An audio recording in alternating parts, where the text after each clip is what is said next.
आप सभी को जय मसीह। और आज हम पढ़ेंगे रोमियो की पत्री उसकी 1 अध्याय उसकी 18 आयत से पढ़ेंगे।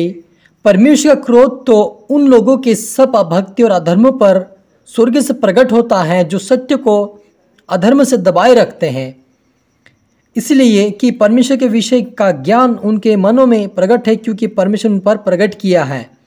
इस कारण कि वे परमेश्वर को जानने पर भी उन्होंने परमेश्वर के योग्य बढ़ाए और धन्यवाद नहीं किया, परंतु व्यर्थ विचार करने लगे, यहाँ तक कि उनका निर्बुद्धि मन अंधेरा हो गया। वे अपने अपने बुद्धिमान जताकर मूर्ख बन गए और अविनाशी परमेश्वर की महिमा को नाशवान मनुष्य और पक्षियों और चौपाई और रेंगने वाले जंतु की मूर्त की समानता में बदल डाला। इस कारण परमेश्वर ने उन्हें उनके मन की अभिलाषाओं के अनुसार अशुद्धता के लिए छोड़ दिया कि वे आपस में अपने शरीरों का अनादर करें। हालेलुया। हम प्रार्थना करें। धन्यवाद मेरे परमेश्वर पिता, प्यार प्रभु जी, आज की वचन आज के कलाम से परमेश्वर पिता हम हर एक से बातें कर मेरे पिता परमेश्वर पे आपने कहा प्रभु जी कि इन लोगों ने पिता परमेश्वर जो परमेश्वर आप उन लोगों के ऊपर आपका पिता परमेश्वर क्रोध होता है जो लोग आपकी आज्ञाओं को नहीं मानते मेरे पिता। इसलिए प्रभु जी मैं प्रार्थना करता हर एक के लिए कि आज से प्रभु के बेटा बेटी सुनकर आज्ञा करते में चले प्रभु जी, सत्य को पिता हमेशा बताए पिता परमेश्वर, दबा के ना रखे प्रभु इनके जुर्म में, लेकिन दूसरों को बताकर पिता आजकल मैंने सहन दे परमेश्वर पिता। आपके आत्मा इनको सिखा समझा, आपके राज्य के वारिस बना मेरे पिता। प्रार्थना सुना आशीष के धन्यवाद मेरे पिता परमेश्वर। ये प्रार्थना दुआ यीशु तेरे मीठे मधुर नाम से मांगते हैं, आमीन।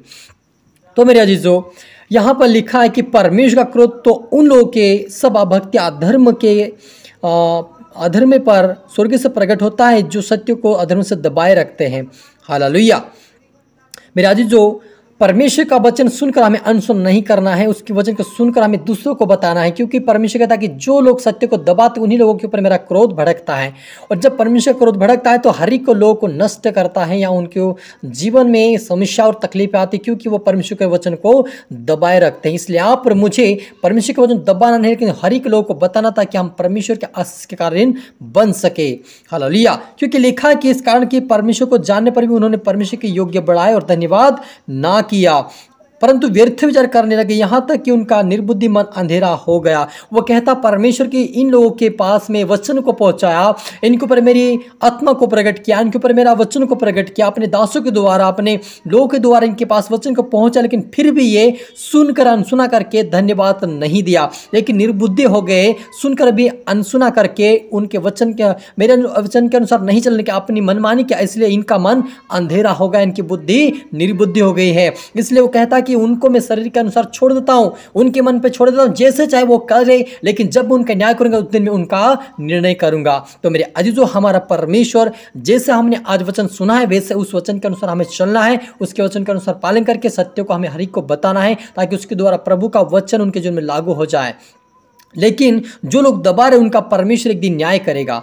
हालेलुया। क्योंकि उन्होंने क्या किया, अविनाशी परमेश्वर को महिमा को नाशवान मनुष्य और पक्षियों और चौपाई रेंगने वाले जंतु की मूर्ति की समानता में बदल डाला। यानी परमेश्वर के वचन को उन्होंने सुना और देखा, यीशु मसीह को चख भी लिया उसके वचनों को, लेकिन फिर भी वो क्या करते हैं, मूर्ति पूजा करते हैं, संसार में जाते हैं, संसार की बातें बोलते हैं और परमेश्वर को, उस जीवित परमेश्वर को मूर्तों में बदल डाला है। इसलिए परमेश्वर कहता है कि ऐसे लोगों के ऊपर मेरा क्रोध भड़कता है, क्योंकि मेरे वचन सुनकर ये अनसुना करके उस वचन पे नहीं चलते, इसलिए मेरा क्रोध इनके ऊपर भड़कता है।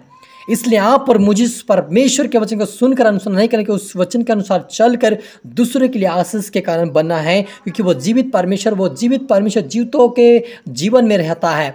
आप और मैं परमेश्वर का मंदिर है, हमारे जीवन में वास करता है, मूर्तियों और मंदिर में वो नहीं रहता है। और ऐसे लोग जो परमेश्वर को उस मंदिर या मूर्ति में ढूंढता, उन लोगों के ऊपर परमेश्वर का क्रोध भड़कता है और उनके जीवन में बहुत सारी समस्या तकलीफें होती है और वो समस्या से बाहर नहीं आ सकते, क्योंकि वो परमेश्वर की खोज नहीं करते और सुनकर भी अनसुना कर रहे हैं। लेकिन जो उसके पास आता है, उसके करीब आता है, उससे प्रार्थना विनती करते हैं, और जैसे चाहे जितनी बड़ी चाहे समस्या हो, तकलीफ हो, बीमारी, उनके जीवन से समस्या दूर हो जाती है और वो परमेश्वर के योग्य बन के उसके राज्य के वारिस बन जाते हैं। इस कारण परमेश्वर ने उन्हें उनके मन की अभिलाषाओं के अनुसार उनको अशुद्धता के लिए छोड़ दिया है, क्योंकि उन्होंने परमेश्वर की सच्चाई को बदलकर झूठ बना डाला और सृष्टि की उपासना और सेवा की, ना कि उस सृजनहार की। हालेलुया। उन्होंने क्या किया, परमेश्वर के सत्य वचन सुन लिया, सुनकर अनसुना करके उन्होंने क्या किया, उन्होंने परमेश्वर को, सृष्टि को उन्होंने झूठ में बदल डाला। परमेश्वर जीवित है, फिर भी उन्होंने क्या किया, देवताओं की पूजा करने लगे, बाल देवताओं की पूजा करने लगे, वो सृष्टि की पूजा करने लगे, वो सूर्य की पूजा, वो चंद्रमा की पूजा करने लगे, वो मनुष्य की पूजा करने लगे, लेकिन परमेश्वर को भूल गए। हालेलुया। तो मेरे अजीजों, परमेश्वर कहता है कि जो लोग मुझे याद करते, जो मुझे पुकारते हैं, उनके पास मैं आता हूँ, लेकिन जो मुझे नहीं पुकारते, जो मेरे पास नहीं आते, उनको मैं क्या करता हूँ, नष्ट करता हूँ। क्योंकि परमेश्वर क्रोध ऐसे लोगों को ऊपर भड़कता है जो उसकी आज्ञाओं को नहीं मानते हैं। हालेलुया। हम प्रार्थना करें।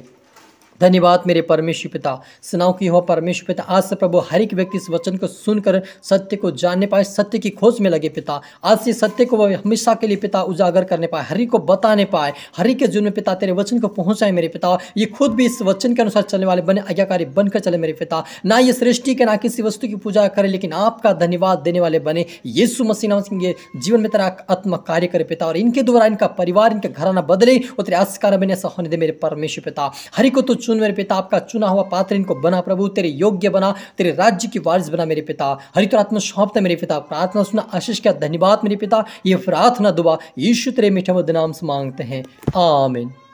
आप सभी को जय मसीह की, और इस वीडियो को लाइक करें, शेयर करें, सब्सक्राइब करें, और प्रभु आप सबको आशीष दे। धन्यवाद।